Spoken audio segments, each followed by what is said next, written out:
sien Jesus gebruik soortgelyke woorde in die Nuwe Testament wanneer hy ook met die skrifgeleerdes en ook met die fariseërs praat.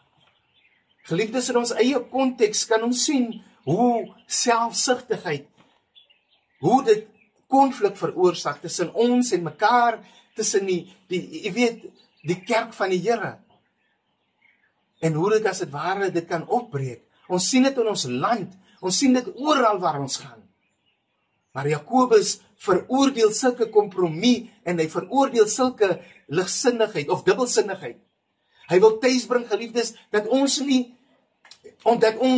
hierdie plesier en hierdie begeertes van ons, van hierdie wêreld, dat ons dit nie met tegelyk kan stel met God nie. Ons moet 'n keuse maak.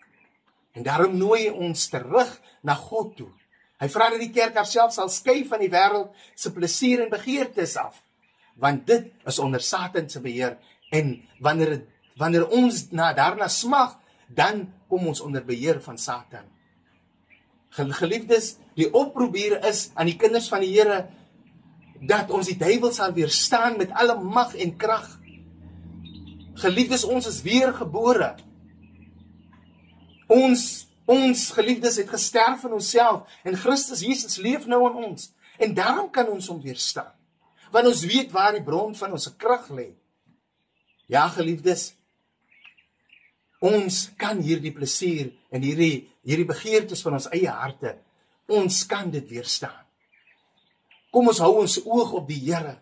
Kom ons wees gehoorsaam aan God se woord en ons bly getrou aan hom. Ons word nie afvallig nie. God sal voorsien. Hy sal ons van krag voorsien elke keer wat ons sal help om vir Satan te weier en ons rug teenoor hom te draai. Ja, geliefdes, dit veroorsaak verdeeldheid in die kerk. Dit veroorsaak verdeeldheid tussen ons, dit veroorsaak gedeeldheid in ons land. Ons moet ons gesindheid moet ons reg kry teenoor mekaar. Ek hoop hierdie woord is geseën vir julle. Mag die Here julle seën. Amen.